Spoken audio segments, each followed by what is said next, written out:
It is just a huge honor for me today to be podcast interviewing Micah Dickerson. He's a director of product management for Web.com, which owns Lighthouse 360. He's calling in today from Manhattan. He is responsible for its award-winning Lighthouse line of patient communication software for dentists, having previously managed key areas of AutoCAD and AutoCAD for Mac at Autodesk.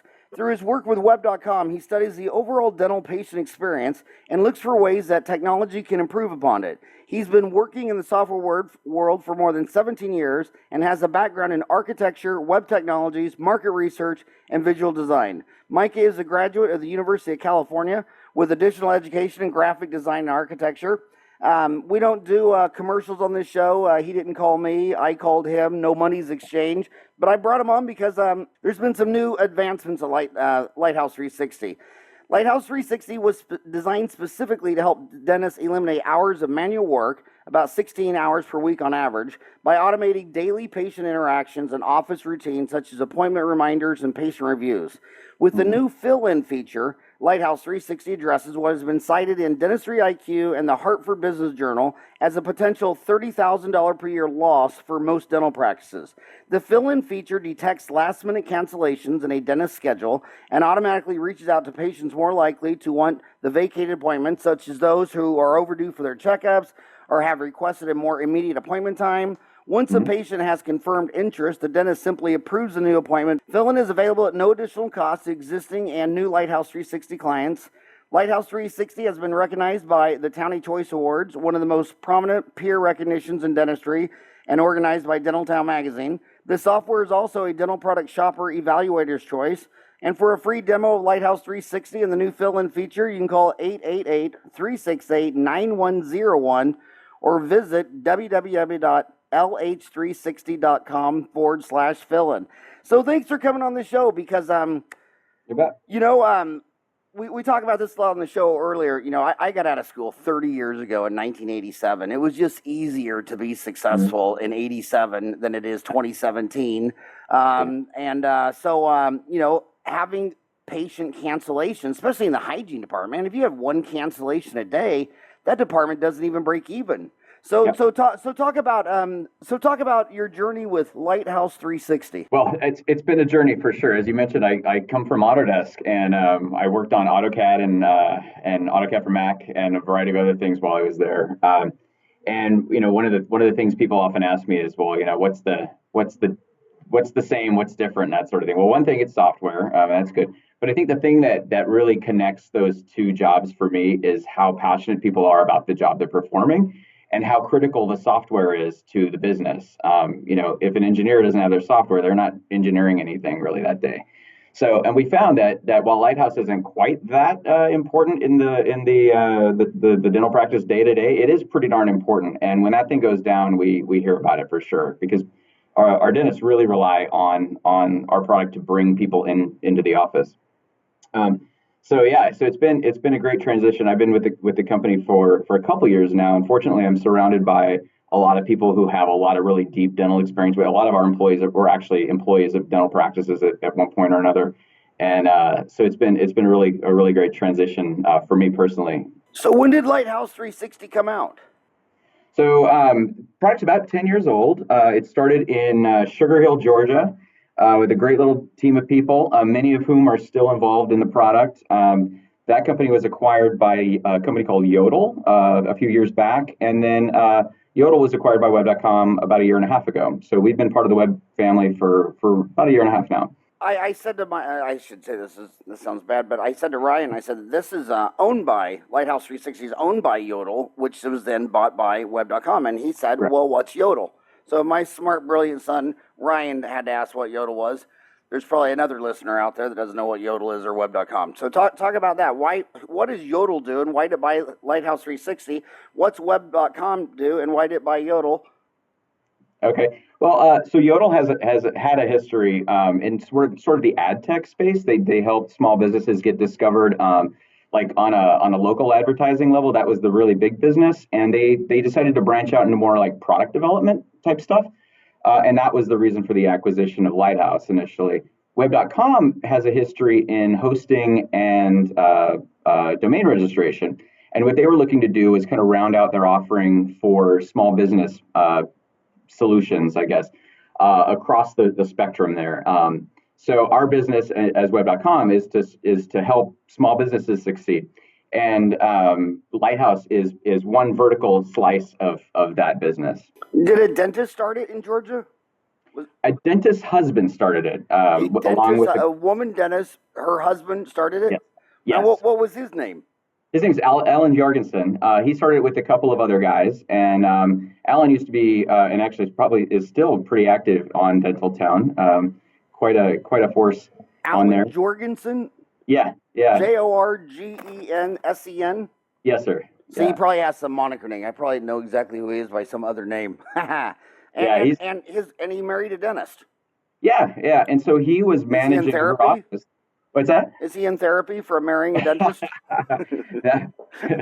Maybe, I don't know. But yeah, his goal was to manage his wife's office better, and so he was figuring out ways to automate things he could automate, how to save some money where he could, and how to just make everybody's life a little bit easier. So Alan's a brilliant guy who's come up with lots of systems to help do that sort of thing, and essentially Lighthouse became the embodiment of a lot of those things to automate and to eliminate the need for a junior assistant, essentially.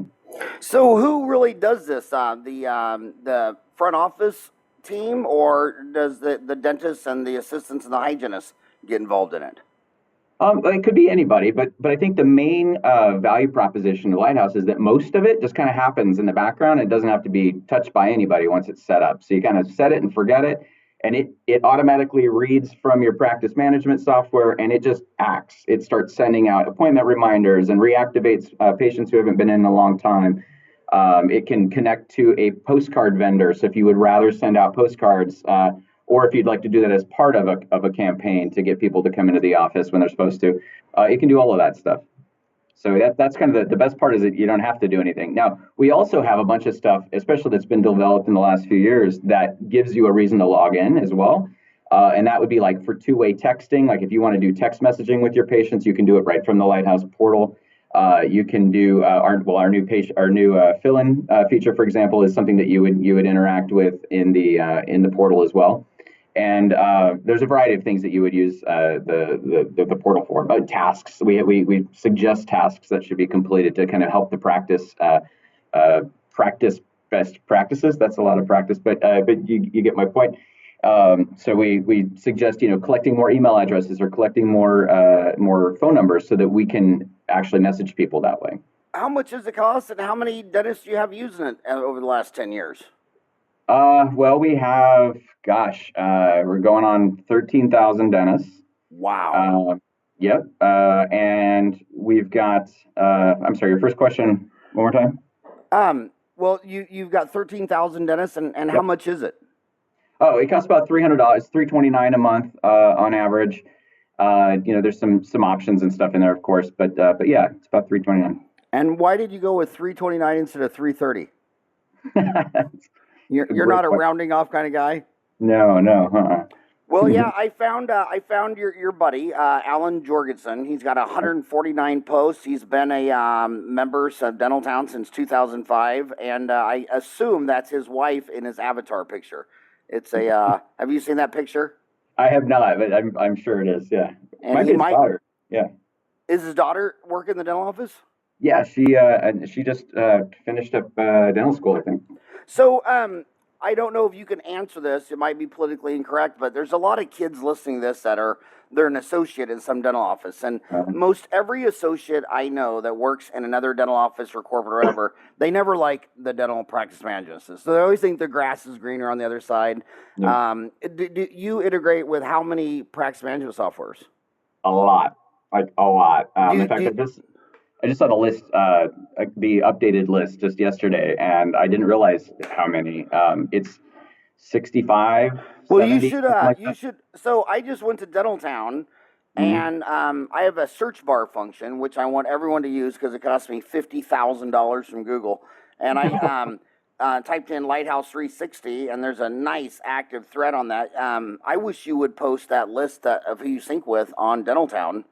Sure. Yeah. We also have it published on our website, and I can put a link up there maybe too for Yeah, that. that would be great. But this might be channel conflict for you, but because I know you don't want to piss off any of your vendors. But But what if she was listening to you and said, "Well, what practice management software works with this the best? Which one do you and your programmers like the best?" That would be a tough call to make. We have partnerships with several that are, some are tighter than others and that kind of thing. But yeah, we probably, Who's your we tight work best ones? with the bigger ones probably. Yeah. Yeah, yeah. That was a nice political way of saying I can't say anything. I can't piss off. I understand. People always want me to write endorsements for their dental office, and I always say, well, number one, I'd have to use it, and then I could talk about it in my Yeah. lecture. But as far as the magazine, I can't. I'm not supposed to endorse product A if five other companies endorse it. So it's but this is Dentistry Uncensored. They let me. My team lets me. Unleash on this thing. That's why it's called Dentistry Uncensored. And we figured all the CEOs of dental companies are too old to know what a podcast is. So you talk about it that if my homies give you $329 a month. So Uh-huh. that is okay. So 329 times 12 is 3,900 bucks, and you say it'll save them $30,000 a year. Yeah, I mean, we could probably save even more than that, and we think that we boost production by easily 30% on average as well. You boost Uh, production 30%? yeah, because I mean, we get people to come in for their appointments that they've already booked, and now with the new fill-in feature, we can also fill in those openings that show up the day of too. So that alone, we think, can save $30,000 a year because, like, I think a couple of different publications, DentistryIQ, one of them, has proclaimed that basically if you don't fill one appointment a day, you get one cancellation a day that goes unfilled. You're losing $30,000 a year. So that's what the whole purpose of fill-in is to kind of solve for that. Yeah, I mean it's everything, and but I'm old and tired and fat. I'd rather have something that finds the people most likely I can cancel at the end of the day and reschedule. Do you have that for the older fat guys? The people you can most likely cancel at the end of the day, no, Yeah. not yet. Yeah, sometimes But sometimes you're sitting at lunch and she says, "Would you like a margarita?" And you're like, "God, it'd be so nice to pull out your Lighthouse 360 app and cancel all your afternoon and say, hell yeah." well, we do have a cancellation feature. We can take a block and cancel all of them for you if you want. But we usually say it's a natural disaster or something like that, and we wouldn't say it's margarita related. Well, the everything is about the schedule. I mean, it's the most important part, and I mean, you, Absolutely. you got to stay full. And a lot of these dentists, I think they're afraid of a lot of these things because they're afraid they're going to get double booked. And they always say, "Well, what happens if I have an emergency?" And I go, Yeah. "Well, when your emergency walks in, a lot of times you have a cancellation. I mean, it just happens. I mean, my walk-ins have almost negated my cancellations for years, and if I get double booked, which is what they're afraid of, you can always catch the fish. You don't have to cook, clean, eat it. You can give them antibiotics, you can give them pain meds, you can do something, and then get them back. But Mhm. gosh, but.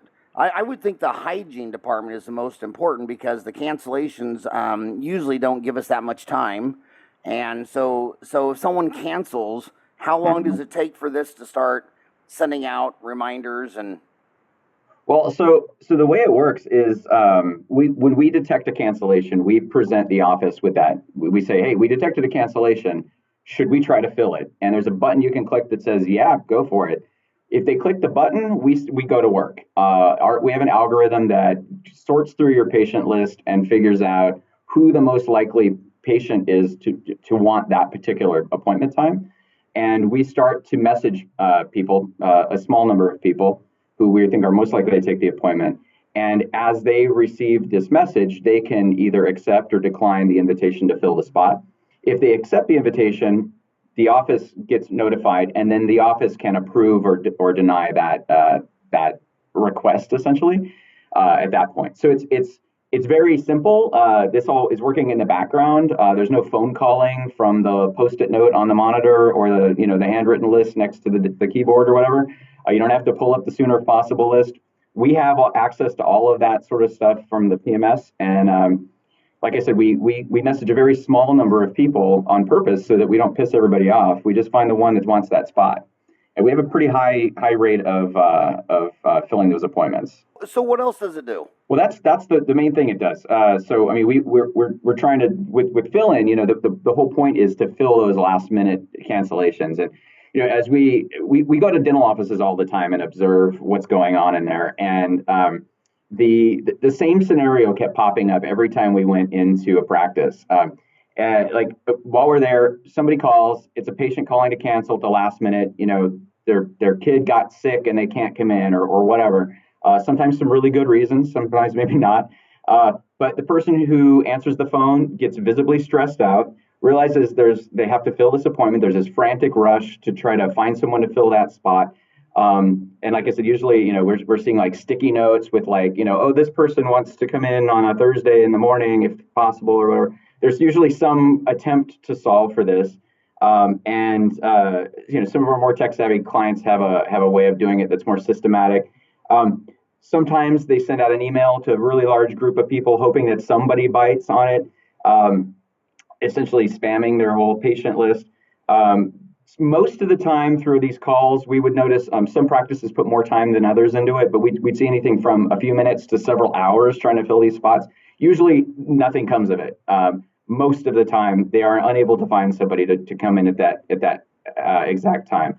So we thought we could solve for this. And we thought about, we have access to all this data that would allow us to build an algorithm to figure out who is most likely to want this thing. We look at all kinds of stuff. It's pretty crazy complicated on the back end. What we're doing is we're not just calling everybody on the sooner possible list. So we got our product team together, explored the problem. We came up with some pretty amazing ideas. Some of them were pretty nuts, so we kind of put those aside for now.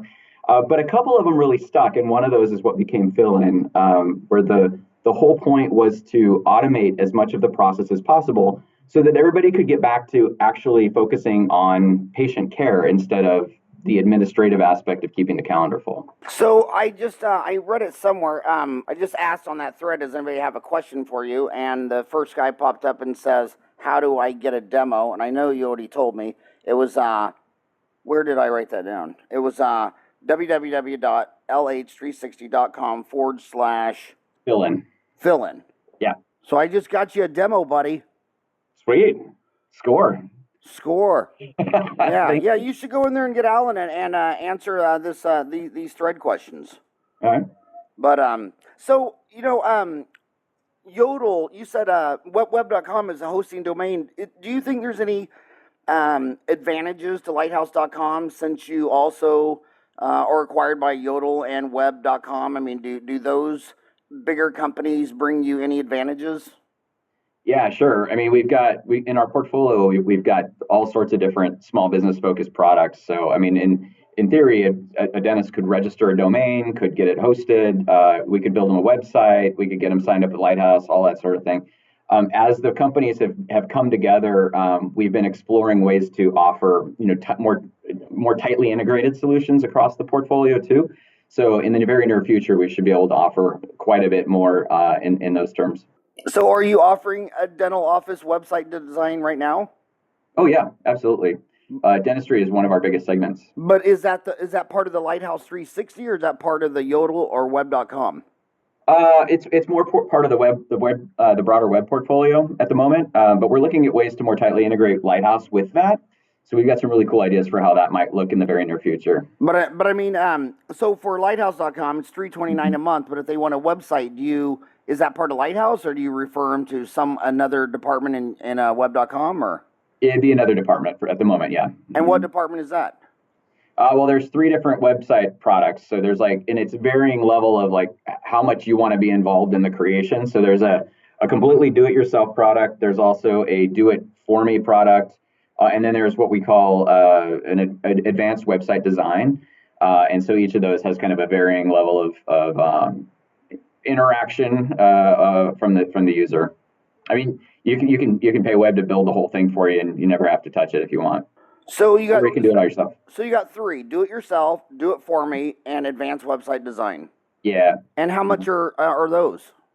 It really varies. It really varies. So if somebody were interested, they would definitely want to go check out those specific websites and you can access that from web.com. Yeah, it's amazing because that's actually the website is one of the worst parts of the whole dentist. I mean, whenever a dentist emails me, there's a link in his signature. I click on his website, and they're frightening. They look like they were bought 5 to 10 years ago. And I have read data. Tell me if you have seen any data like this.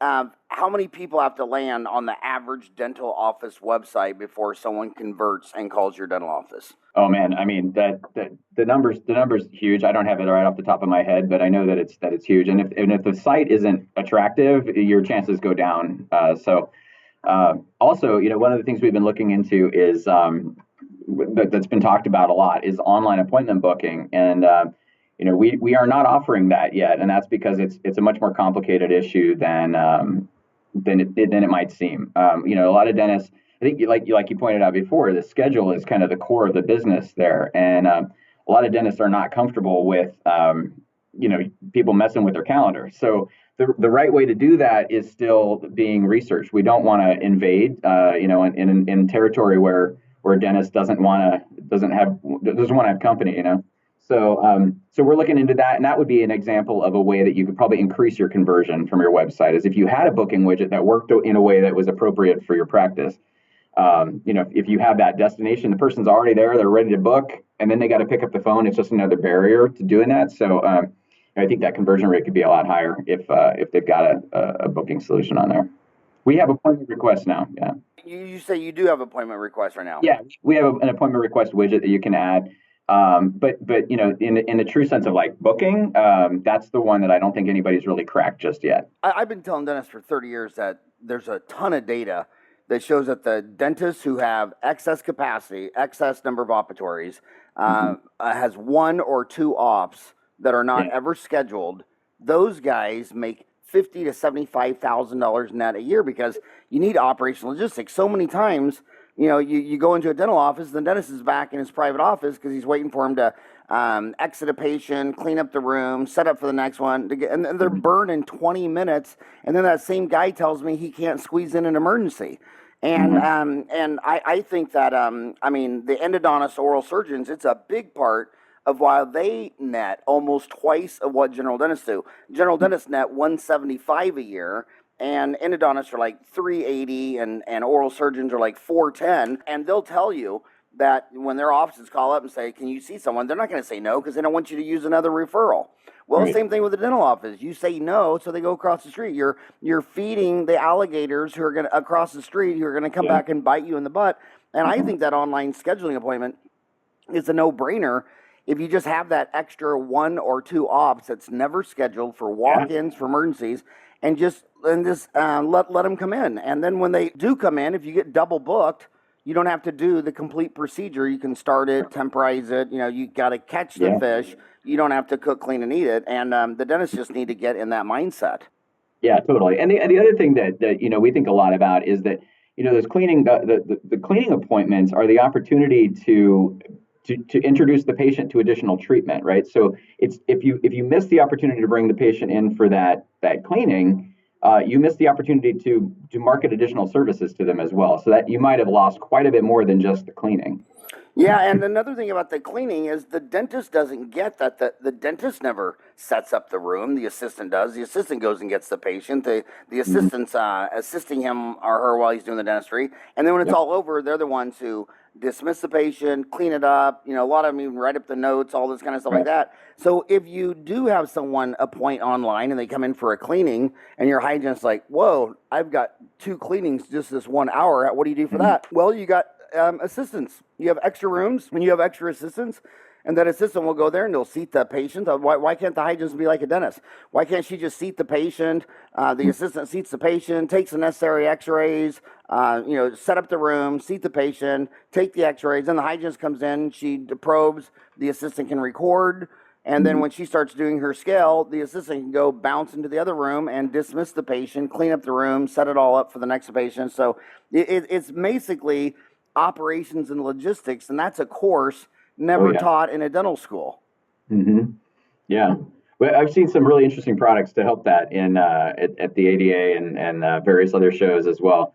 We haven't quite gotten into the space of the logistics of the office, but yeah, I mean it's a huge thing. What about on the website, the chat feature? Do you think that's you know, you go to a lot of these websites and a little box pops up. Do you think that's all that in a bag of chips and helps increase your conversion from website to call in the office, or do you think that's mostly noise? I mean, I think it depends. You know, in like we use chat for support, for example, and it's great. It works really well because it can help a representative kind of have multiple conversations at once. So you can increase your volume of contact. But in the case of a dental practice, I'm not entirely sure. You know, exactly how that would work. We haven't seen that, or we haven't worked on anything like that. Well, the other thing about the online scheduling is millennials prefer to do it on their iPhone at 10 o'clock at night. They prefer that than calling during the day and talking to your receptionist. Whereas an old guy like me who's a grandpa and got a bunch of grandkids, when I go to the bank, I mean, they think I'm an idiot. They're like, Dad, will at least go through the drive-through. And it's like, no, I'm going to park and go inside. I know everybody there. I've known the branch manager forever. And I know, but millennials, they're like, they don't want to park the car and go in there. And maybe McDonald's says 60% of their revenue is from the drive-through. And I think, as far as these banks, I think what's going to be the most important for the millennials is not walking in like grandpa, not going through the drive-through, but actually just doing it on their app. I completely agree. Yeah, we've been monitoring that. The patient experience is something that we've been really monitoring in general. And you know, over the last few decades, like customers in general have begun to expect quite a bit more in terms of service. And you know, even folks like the DMV and the IRS have gotten on board with this, and they've gone to great lengths to try to improve. I think maybe those guys have a little bit more to do, but overall, like that's something that is continuing to change. The patient experience is continuing to evolve, and the patients are becoming more and more demanding. So I think one of the important things that we want to help our dentists do is provide the best experience without having to actually do anything extra. Because if you're providing the best patient experience, those patients are going to come back to you. So. And how do you think Lighthouse 360 improves the patient experience? Well, one of the things we do is we reach out to the patients the way that they want to be contacted, right? So we. And how do they want to be contacted? More email or more text on their smartphone? It really depends on the practice. So practices that skew older, like you were just pointing out, like those folks want to get phone calls, and so that's kind of more of a manual thing. Or even automated phone calls, but they prefer the phone, like actually talking on the phone as opposed to typing on the phone. Then practices that skew younger, the ones that skew younger are all about texting and about apps and like that kind of thing. So what Lighthouse does is we collect the email and the text and the phone number and all that. I'm sorry, the email and the phone number.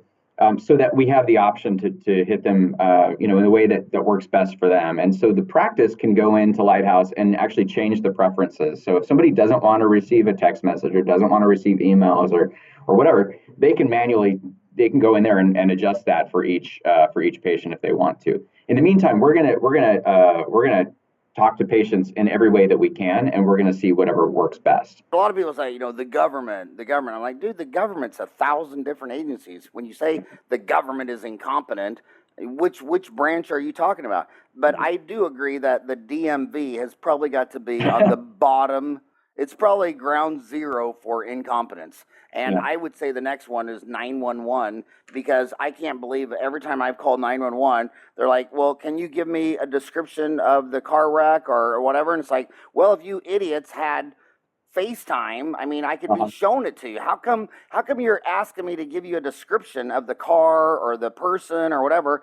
And I mean, I can FaceTime my 80-year-old mother. How come I can't FaceTime 911? And why do I have to call 911? Why can't I text them? It's just crazy. Right, but what is the DMV doing that a dental office isn't doing? That's got to be hilarious. I can't wait to tell my conservative Republican friends who think government is so incompetent and they're so all that. I want to let them all know what the DMV is doing that they're not. Well, I wouldn't recommend that any dentist does what the DMV is doing, but I've noticed this personally. My visits, not so much recently, but my visits to the DMV in the relatively recent past, that signage has improved, that people are friendlier, that yeah, and also like here in New York, when I moved here, I had to get a new driver's license, and if I went to the DMV's website, it's actually a relatively clear process for how to complete the application, how to go find the DMV. You have to go in and bring certain documents and that sort of thing. It's a relatively clear process now. Whereas in the past, I'm from California. Years ago when I first got my driver's license, a really long time ago. Um, Things weren't so clear. You would wait in line for 2 hours, get to the front of the line, only to realize you've been in the wrong line the whole time because there was no sign, there was nobody to talk to, nothing like that. So now, they have the reservation system, like that kind of thing, because people are demanding that, my time is valuable and I don't want to waste it standing in line. And I also don't want to get yelled at for something stupid, right? So, that kind of thing, I think, is what's changing. I'd say maybe the one thing the dental practice could learn from DMV is be nice to people. I don't know, but they already pretty much are, and usually a lot nicer than the DMV. So maybe they've already got that nailed. But that is an excellent point. I mean, all business owners think that free enterprise is perfect and government is incompetent. But you're saying you can fill out all your paperwork for the DMV online. But what percent of dental offices could I fill out all my paperwork? What would you guess? Yeah, it's very small. I'd guess very small. Do you know the number? No, I don't. But that is a great point. That'll really Yeah. get under the skin of my drinking buddies. The other thing too about that number is that it's not even so much about how many practices make that available. It's about patients being willing to do it because it's a good experience or not. And I'd say the ones who are doing it are thinking the right way, but a lot of that execution so far hasn't been so great. We've seen some products out there specific to healthcare, dentistry in particular, that attempts to do some of this stuff, and it's kind of fair to middling in terms of the execution. So a lot of patients don't take advantage of it. We have some clients who put their PDF forms on their website, and they direct patients to download, print, and then manually fill them out and bring them in with them.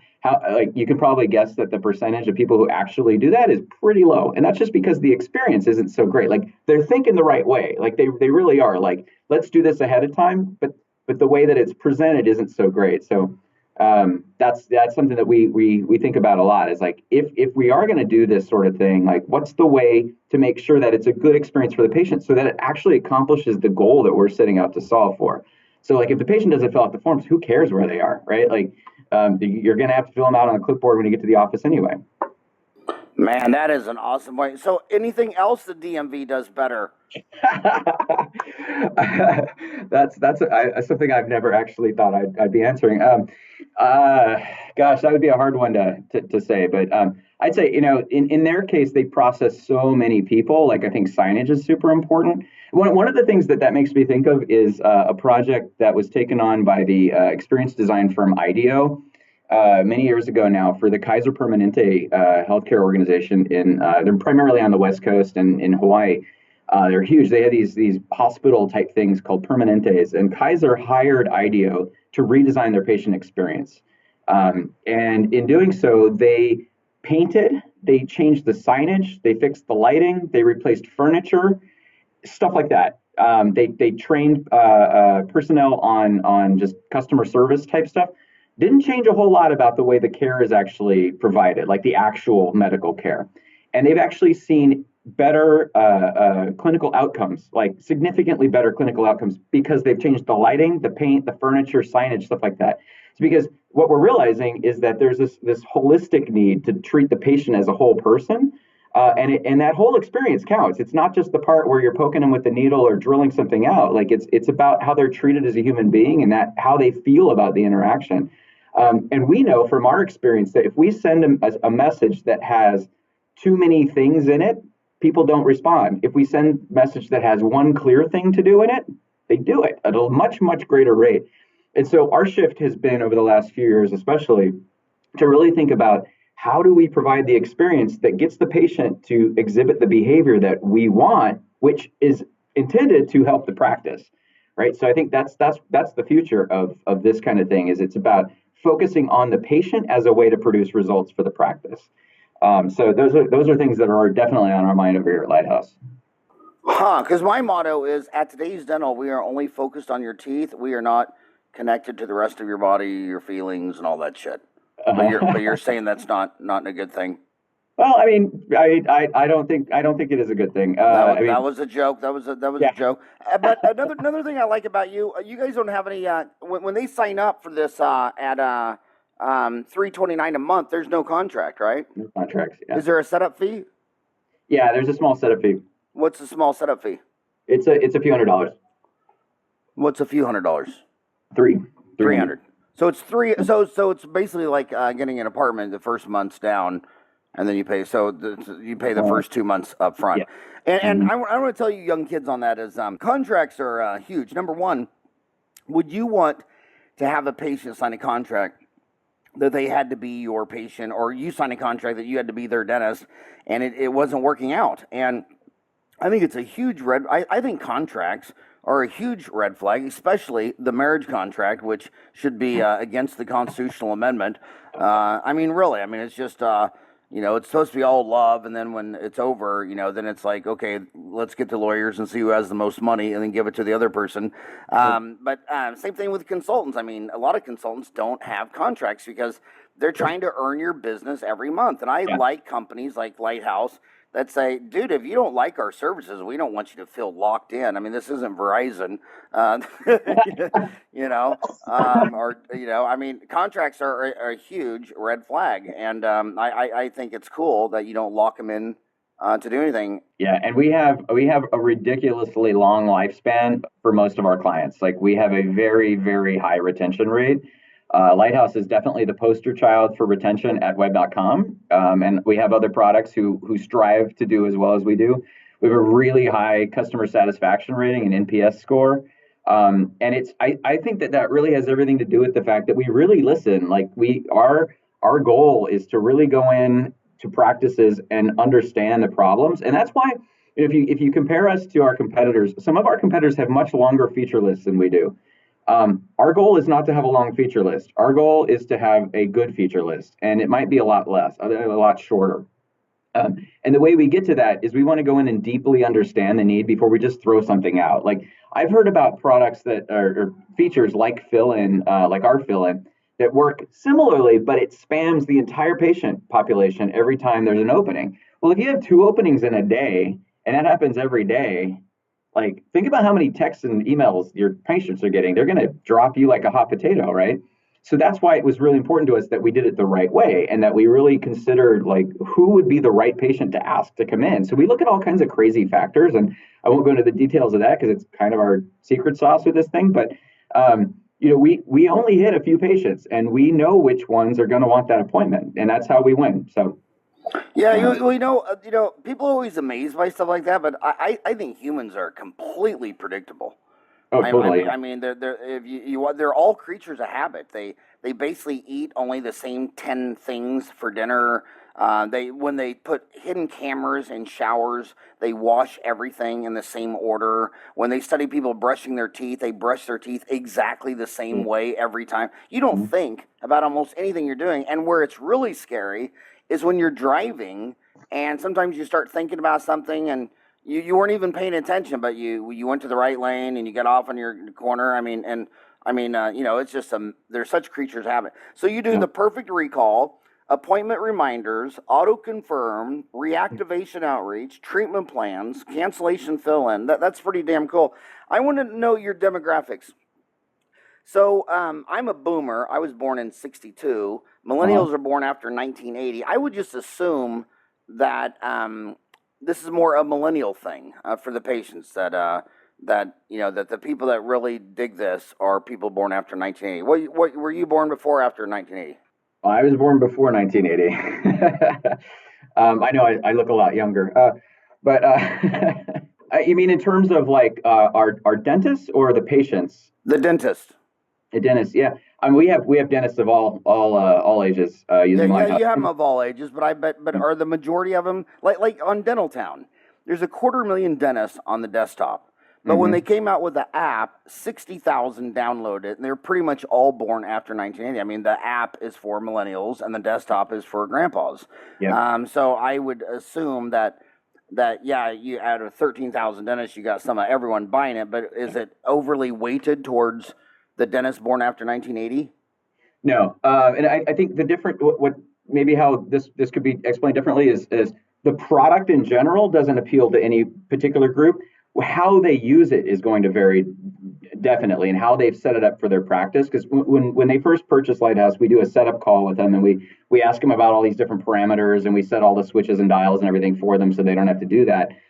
So, like, for example, one option for your practice is we can send postcards. We can have postcards printed and mailed, so you get something in the mailbox. Who's your postcard vendor for that? Well, we've kind of changed a couple of times, so I can't really talk too much about that. But we've used a bunch of different options. But you can but they just set up the postcard reminder through you, and then who fills it doesn't matter. Well, yeah, exactly. Like, our system is set up to integrate with whatever vendor is the best one at the time for us. Yeah. So we can integrate it with whatever. And there's a small charge for that, but that's an option. You can send letters and you can send postcards if you want. If your patient population doesn't respond to email or text messaging or automated calling, for example, like, we have that option. And so it's very customizable. And we find also that some dentists or some practices spend more time in the app. And others don't ever go in at all because they don't have to, because the automated messaging is happening in the background, whether they go in or not. So for practices that are very heavily reliant on text messaging, they have to log in because that's where the text messaging feature is. Also, because you got to respond in case they text you back. Right. Yeah. Because if you're not logged in, you're not gonna get those texts. So you talk about on your website, lh360.com. By the way, I think that's a cool name, lighthouse360.com. I got to tell you a funny thing, Ryan. You know this about your mother, your grandma, right? So my mom, Grandma Colleen, she's a great grandma, and she's been collecting little Lighthouse figurines. And every time we go on vacation, so since I was a little kid, we'd always stop at these lighthouses. And so that's kind of a neat name for me, Lighthouse 360. Mom loves her little lighthouse. She's got a huge collection. But Facebook. So talk about your Facebook integration, since that's a big thing. And I also think it's very jaded to the audience we're talking about, because they hate direct mail, mainly because they just don't like direct mail. They don't realize that direct mail crushes it for grandma and grandpa on dentures and implants and all that stuff. So they don't do it because they don't like it. And they're on Facebook 4 times a day, so they think Facebook is the big guy. So we'll talk about your Facebook integration and how that works. So we push reviews out to Facebook. So we can send we can send patients to review your practice to wherever you want us to. We can set up our thing in the back end to send a link to whatever you want. So if you don't have a presence on Google, if you don't have a presence on Health Grades or whatever, and you still want to get reviews, but you don't want to set up a presence in those places, we can send you to our proprietary review site called Ratabiz. And so if a patient uses Ratabiz to leave their review, we can automatically push that review out to Facebook for you if you want. Man, this is an interesting story on your LinkedIn page. About us. Lighthouse 360 is an award-winning platform that helps medical professionals maximize patient visits through automated communication. Our story begins 20 years ago when Brian Smith and Joel Kozakowski invented a dental practice management software called PracticeWorks. It was the first dental practice management software that was designed around a practice's appointment book, not its patient list. The software broke new ground by finally allowing dentists to access patient information in the context of day's appointments. 10 years later, Brian and Joel left to develop Lighthouse 360 with Alan Jorgensen. Not only did Alan have a rich IT background, but his wife was a dentist. Her practice provided the perfect opportunity to develop what would later become the most comprehensive automated communication system in all of dentistry. Lighthouse 360 was a huge success, helping dentists increase the number of people who kept their appointments by much as 20%. So it seemed only natural to bring these to dentists. What's interesting about that is PracticeWorks got a huge line of credit. They bought up, back in the day, I mean like 20 years ago, they bought up like almost every practice management information, including the one that I used for my first 30 years, which was SoftDent. Just, for my birthday present, I told my staff they had to convert to Open Dental, so they did it, and they had it done for my birthday. So I went over there and had birthday cake, and we're on Open Dental now. Nice. But they had bought the SoftDent, and then they wrapped that all up and sold it to Kodak. And then Kodak, I think, wrapped it all up and sold it to Carestream. I don't even know who owns it now. It's still Carestream. Yeah. It's still Carestream.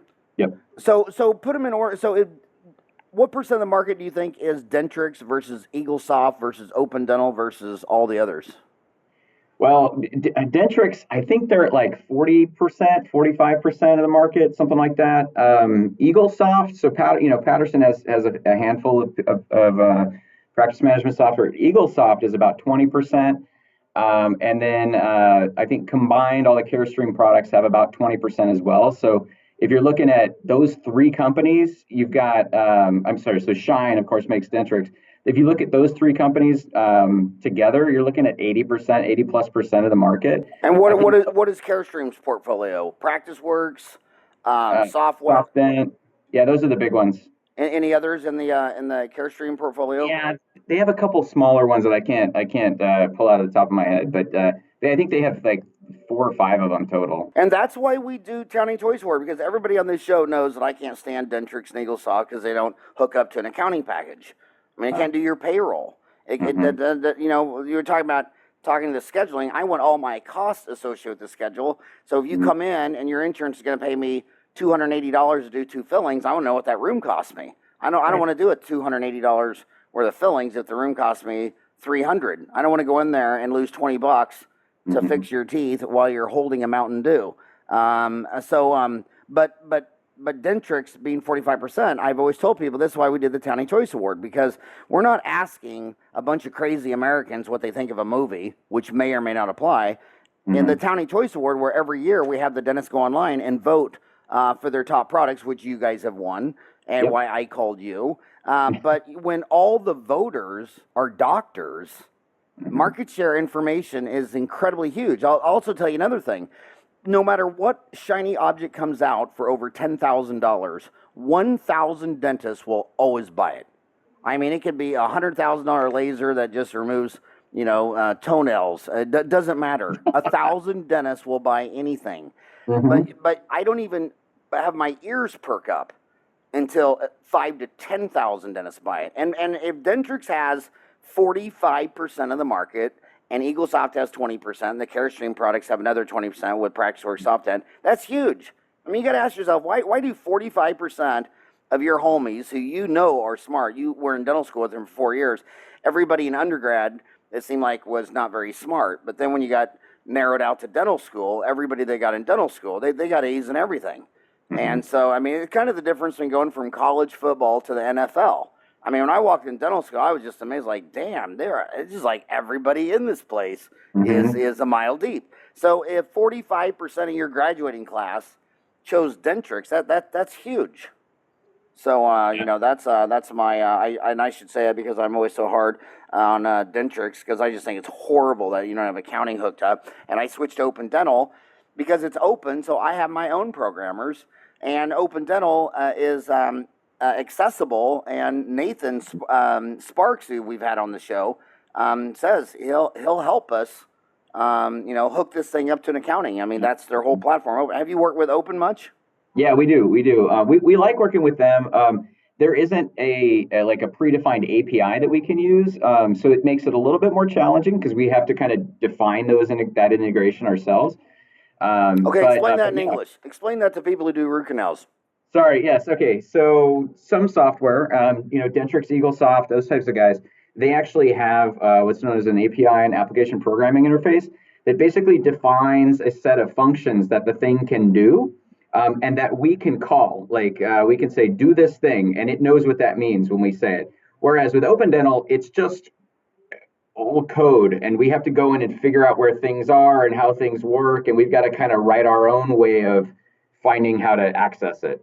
So I mean, we have a strong preference for working with APIs, and we have great partnerships with some of these guys that do, and that's the best. But sometimes even the APIs don't have everything we need. So maybe we have access to the patient demographic API, but not to the scheduling API, like that kind of stuff. In most cases, Lighthouse is simply extracting information, so sometimes we really don't need it.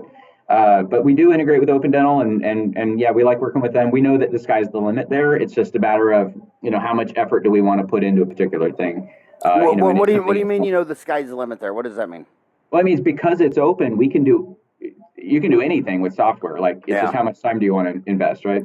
So that's kind of the question that comes up with them. Well, here's the thing that these dentists got to think about. When I got out of school 30 years ago, it was a lot easier. And right now, you have 12% of the dentists are working in a corporate, 35 locations or more. And those 12% of the dentists are doing 19% of all the dentistry, according to Stan Bergman and Henry Schein. And these guys are sophisticated, and their practice management software is at a whole different level. I mean, Steve Thorne actually bought a practice management software system, then he's been programming layers and layers of measurement stuff on top of it for years. Yeah. So my next question was, any corporates using Lighthouse 360? Yeah, we haven't signed with very many very large organizations as for Lighthouse. We have some multi-location practices. That's an area that we're going to be looking at. Where we're actually already looking at. We haven't historically focused on that space, on that segment of the market. But what we're noticing is a huge trend toward consolidation, and if not, practices joining like larger organizations, they're certainly outsourcing a lot of these functions, the more corporate functions. And so we definitely want to be in the space where we can provide any assistance we can with that sort of thing. Well, I always tell everybody that I meet in business or at a booth or a podcasting that if they've got any type of a product that is a no-brainer, better business decision, focus on corporate first, because those guys will absolutely analyze it and they'll do it. Whereas the dentist, I get my homies. I mean, they would rather go to a course on how to do a root canal than a course on how to have the perfect hygiene schedule. I mean, you didn't go to school for 8 years because you cared about the schedule. Absolutely. I mean, it's just no different than a chef. You go to any chef, and I've seen so many restaurants come and go, and I've been in my zip code 85044 Ahwatukee for 30 years. And you would talk to these chefs and these restaurants that would come in, and they were so passionate about their food. And then I had 4 baby cubs in training, so I'm like, well, how many new customers do you get per week and or month? How many? And they would know the numbers. Well, how many? What's your repeat like? Well, what's your best marketing like? So what is your overhead? McDonald's has a 31% food cost. What is your food cost? And the 3 that are still here crushing it 30 years later knew all their numbers 30 years back in the day. I loved it. The greatest experience I ever saw when we were a new yogurt shop went in. Mm-hmm. And my baby Zach, he was like 5 years old, or you remember that story? Or I don't know how old he must have been 4 or 5, just a baby. And we went in there and we got the yogurt because Phoenix, it's over 100 degrees half the year. And we're getting back in the Suburban, and I said to Zach, so Zach, what do you think about that yogurt place? And he goes, well, they're not facing the 4-lane street. They're off on the side facing a side road. And the anchor in the plaza is Dairy Queen. They're going to get their ass kicked. They'll be out of business in 30 days. And I'm like, damn, my little baby boy knows that, and he's 5. And the owners of that yogurt shop don't know it. And sure enough, they were out of business in 30, 60, 90 days. And we used to, for years when they were in grammar school and high school, when any new business opened up in Ahwatukee, we would go there and we'd analyze it and we'd talk about it. And, do you think they'll be in business a year from now? And it was just so fun about how, and that's why I tell these young millennials, just start watching Shark Tank. When I meet a dentist, and just ask him any question that Mark Cuban would ask him or Mr. Wonderful would ask him. You know what they're going to ask, and they can't even answer a question on Shark Tank, but some guy coming out with some grease monkey stuff to wipe the oil off your hands, he knows his numbers. So, Doc, you got to know your numbers. Yep. And if you're not interested in Lighthouse 360, if you're not interested in how it works, then you just got to look in the mirror and say, dude, I'm not into this, so I need a strong inside person. I just can't have a dental receptionist. I can't have a lady working up there where her occupation's named after a piece of furniture. Oh, you're the front desk. You need a strong inside person, right, so that when you're going to root canal classes, she's going to scheduling classes and practice management classes, because all humans have the same brain, absent pathology. So if you have the same brain, why is there so much of a variance in outcome? And it just comes down to your passion. You just really always get good what you're interested in, and you're always horrible at what you're not interested in. So get interested in this. They won the Townie Choice Award. I called them. You didn't call me. And if you don't understand this conversation and what's going on, you need to develop a strong inside person. And I'll finish with my favorite. Who was the big Billy Graham? I'll never forget. He was on the who was that guy on CNN that always podcasts? Larry King. Larry King, yeah, which I listened to on an AM radio in Kansas in my basement, and I just can remember listening to that show as I'd fall asleep, thinking it was so cool that I was laying in the basement in Wichita, Kansas, listening to this guy in New York City. You know, it was so cool. But he got on Billy Graham. He said, "Billy, come on. There's 19,000 towns in America, and they all have 5 churches. They're all reading the same book, the Bible. Why you?" And he says, because when I started, he goes, I knew all I want to do is read the Bible and preach. So I found myself a strong inside man. And one day, the inside man came up to me and says, "Hey, Billy, we're designing our first church." And he says, "You haven't told me how many it should seat. Should it seat 100 or 300? Well, how big do you want it?" And he goes, "Look, dude, I just read the Bible and write sermons and preach and minister." He says, "I don't know any of that stuff. That's supposed to be your job. And if you don't know the answer, I need to go find someone else. Because, I mean, you're basically telling me you don't know your numbers. If you don't know your numbers," and he goes, no, I totally know my numbers. I just thought maybe you won the final call." And he goes, "No." He goes, I don't want to say 300, then we go bankrupt." He goes, so for his whole career, there was an inside man behind the scenes that no one really knows, and made that the most powerful church organization. They were lecturing and ministering all over, the world and Africa, all these places. And that's the deal with dentists and also growing up in Kansas. Everybody was farmers, and it seemed like 20% of the wheat farmers, dairy farmers, soybean, they were millionaires, and 80% were living paycheck to paycheck. And it was the same thing. If Grandpa just sat on a tractor all day and didn't know his numbers, he failed. And same thing with dentistry. I mean, the most successful dental offices I see is because the spouse is the office manager. So one's doing dentistry, one's doing the numbers, and they crush it and clean up. So know your data. Thanks for all you do for dentistry. Final question. Yep. Man, what's the difference between San Fran and Manhattan? Those are my 2 favorite cities in America. They're both such great cities and so different at the same time. Like there's some commonality. Great food in both places. It's a little faster here in Manhattan. A few more people. Man, I'll tell you what, those are every time I go to Manhattan, every time I go to San Fran, I say I got to get a condo out here. I mean, it's just that damn cool. Yeah. But anyway, hey, thanks so much for coming on the show and talking to my homies. I hope you have a rocking hot day. Thank you. You as well.